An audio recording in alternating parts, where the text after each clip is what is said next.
Welcome back ClouDolus YouTube চ্যানেলে আপনাদের সবাইকে মডিউল 2 এর আজকে যে AWS IAM Multi-Factor Authentication MFA এইটার হ্যান্ডস-অনটা আমরা দেখব। সরাসরি আমরা MFA অ্যাক্টিভ করব, এনেবল করব এবং আমরা সরাসরি কনসোলে কিভাবে এড করতে হয়, রিমুভ করতে হয় আমরা দেখে নেব। চলুন চলে যাই কনসোলে। সো আমরা AWS কনসোলে আসার পরে IAM এর যে আইডেন্টিটি অ্যাক্সেস ম্যানেজমেন্ট IAM রয়েছে, IAM এর ড্যাশবোর্ডে আসার পরে আমরা এখানে দেখতে পাবো যে আমাদের এই অ্যাকাউন্টটি রুট অ্যাকাউন্টটি MFA রয়েছে কিনা। সো আমার রুট অ্যাকাউন্টটি MFA অ্যাক্টিভ এনেবল করা রয়েছে। সো আমি রুট অ্যাকাউন্টে বেসিক্যালি হচ্ছে যে MFA আপনারা ইউজার অ্যাকাউন্টে এবং হচ্ছে যে রুট অ্যাকাউন্টে MFA এনেবল করতে পারবেন। সো আমি হচ্ছে যে আমার যেহেতু রুট অ্যাকাউন্টে MFA এনেবল করা রয়েছে, সো আপনাদেরকে আমি সেম প্রসেসেই আমার হচ্ছে ইউজার অ্যাকাউন্টে MFA এনেবল করে দেখাবো। সো যদিও আমার করা আছে MFA রুট অ্যাকাউন্টে, সেই কারণে আপনারা যদি রুট অ্যাকাউন্টে MFA করা না থাকে সেইটা এখানে দেখতে পাবেন। আর যদি না করা থাকে সেটা করার জন্য আপনারা সরাসরি রুট অ্যাকাউন্টে MFA এনেবল করার জন্য চলে যাবেন। একেবারে রাইট হ্যান্ড সাইডে যে টপ মেনু রয়েছে সেইখানে লাস্টে হচ্ছে যে সিকিউরিটি ক্রেডেনশিয়াল। সিকিউরিটি ক্রেডেনশিয়াল এ যদি আপনি ক্লিক করেন, ক্লিক করলে আপনি সরাসরি আপনার এই ড্যাশবোর্ডে যে নিয়ে আসবে আর রুট অ্যাকাউন্টের যে ড্যাশবোর্ড সেটা নিয়ে আসবে। তো এখানে আসার পরে দেখেন সেকেন্ড পার্টটা দেখাচ্ছে যে এখানে MFA অন অ্যাক্টিভ রয়েছে, সেটা কিনা আমার রুট অ্যাকাউন্টে যে MFA অ্যাক্টিভ আছে। যদি না করা থাকে তাহলে দেখবেন যে এই জায়গাতে অ্যাসাইন MFA ডিভাইস, এখানে ক্লিক করলে সে এই পর্যায়ে নিয়ে আসবে। এই অপশনে নিয়ে আসার পরে আপনার ঠিক কোন ডিভাইসের সাথে অ্যাক্টিভ করতে চাচ্ছেন, কারণ MFA যে ডিভাইসে অ্যাক্টিভ করার জন্য যে আমরা ৩ টা ফর্ম দেখেছিলাম, সিকিউরিটি কি, হার্ডওয়্যার এবং অ্যাপ্লিকেশন। সো এই হচ্ছে যে নিচে অথেন্টিকেটর অ্যাপস, সিকিউরিটি কি এবং হার্ডওয়্যার TOTP টোকেন। তো যেকোনোটা এড করতে পারবেন, বাট এটা কোন ডিভাইস এড করতে চাচ্ছেন সেটা করতে পারবেন নতুন করে। সো এই হচ্ছে যে রুট অ্যাকাউন্টে সিকিউরিটি ক্রেডেনশিয়াল এর আ MFA এনেবল এর প্রসেস। সো আমার যেহেতু করা আছে আমি এই রুট অ্যাকাউন্টে আর করব না। আপনাদেরকে আমি ইউজার একটা MFA এনেবল করে দেখাচ্ছি। সো সেইটার জন্য আমরা ব্যাক করব হচ্ছে যে আমাদের IAMA ড্যাশবোর্ডে। IAMA ড্যাশবোর্ডে ব্যাক করার পরে আমাদের যে ইউজার রয়েছে সেই ইউজারে আমরা ক্লিক করব।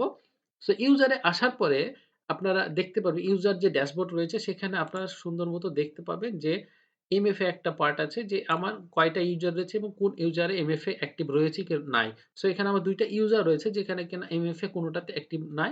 সো আমরা এখন হচ্ছে যে একটা ইউজারে MFA অ্যাক্টিভ করে দেখাবো। সো এইটার জন্য আমরা সরাসরি যে ইউজার রয়েছে সেই ইউজারে ক্লিক করব। ইউজারে যাওয়ার পরে এখানে দেখাচ্ছে যে এনেবল উইথআউট MFA, মানে এই ইউজারটা এনেবল নয়। সেই কারণে আমরা এই অপশনে এই জায়গাতেই আমরা ক্লিক করব। কনসোল অ্যাক্সেস এ যে আমরা এখানে ক্লিক করলে দেখেন এখানে দেখাবে যে এনেবল MFA। MFA এনেবল এর এই অপশনটা দেখানোর পরে আপনারা সরাসরি এটা ক্লিক করবেন। ক্লিক করার পরে যে ড্যাশবোর্ডটা আসবে সেখানে দেখেন এই পার্টটা চলে আসবে যে সেম টু সেম রুট অ্যাকাউন্টের যে ফর্মটা ছিল আর ইউজারের form same to same, but এখন আমি দেখাচ্ছি যে ইউজারে কিভাবে অ্যাক্টিভ করতে হবে।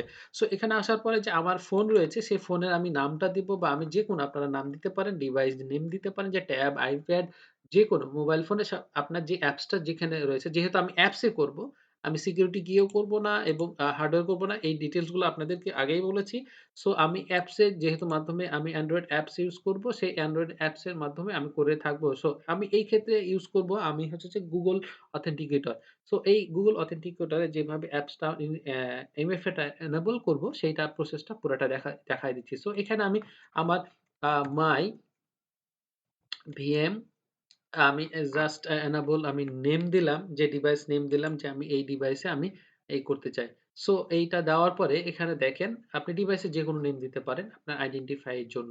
সো এখানে আমি জাস্ট মাই ভিএম দিলাম। সো এখানে MFA ডিভাইসের অথেন্টিক কি দিলাম, যে অথেন্টিকেটর অ্যাপস দিলাম।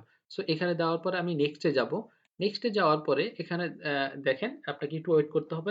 দেন হচ্ছে যে অথেন্টিকেটর অ্যাপস, এখানে এই যে ৩ টা অপশন আসবে যে এইটা যদি আপনার অ্যাপসটা যদি ইনস্টল না থাকে, সো আপনার এইটা অ্যাপস গুলা দেখে নিতে পারবেন। দেখেন এখানে কোন অ্যাপস গুলা, এখানে আসার পরে এই যে আমি অ্যান্ড্রয়েড যেহেতু ব্যবহার করছি সেই ক্ষেত্রে এই অ্যাপস গুলো আপনাদেরকে আগেই দেখিয়েছি যে এই অ্যাপস গুলা ইউজ করা হয়। তো আমি ইউজ করব হচ্ছে যে Google অথেন্টিকেটরটা ইউজ করব।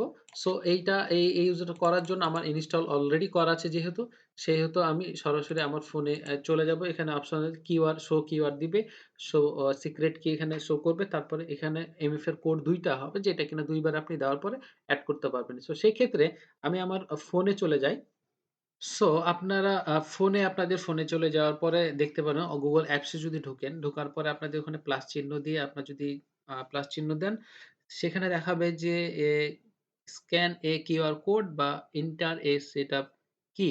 সো যেহেতু আমি এখানে কিউআর কোডের মাধ্যমে আমি অ্যাপসটা করতে চাচ্ছি, সিক্রেট কি যেহেতু নাই, আমরা হচ্ছে শো কিউআর কিড। তো এখানে দেওয়ার পরে স্ক্যানে আসার পরে যে শো করলে আমি এখানে স্ক্যান করলে সো এখানে স্ক্যান হওয়ার পরে আপনার একটা কোড আসবে যেখানে ১ম কোডটা দিতে হবে। জেনারেট হতে থাকবে। সেখানে আমি ১ম কোডটা দিলাম। 44 অ্যান্ড 2nd কোডটা দিতে হবে। 2nd কোড আসার পরে যখন 2nd কোডটা দেওয়ার পরে এইটা এড হয়ে যাবে। সো 2nd কোডটা আসার পরে আমি 2nd কোড দিয়ে দিলাম। তো 2nd কোড দেওয়ার পরে যখন আপনি এড এমএফএ দিবেন, এমএফএ দেওয়ার সাথে, সাথে দেখেন এখানে আপনার এমএফএ ডিভাইস অ্যাসাইন হয়ে গেছে। অলরেডি অ্যাক্টিভ হয়ে গেছে। সো এইভাবে আপনার ইউজারের অ্যাকাউন্টকে আপনি এমএফএ অ্যাক্টিভ করতে পারবেন এবং আমি as well as দেখিয়ে দিলাম যে রুট অ্যাকাউন্টে কিভাবে অ্যাকাউন্ট অ্যাক্টিভ করতে হয়। সো সবাইকে থ্যাংক ইউ। কোনো যদি এমএফএ নিয়ে কোনো কোয়েশ্চেন থাকে বা কোনো কিছু জানার থাকে অবশ্যই আপনারা কমেন্ট সেকশনে জানাবেন। ততক্ষণ পর্যন্ত ভালো থাকুন। কথা হচ্ছে নেক্সট ভিডিওতে। সবাই ভালো থাকুন। আল্লাহ হাফেজ। আসসালামু আলাইকুম।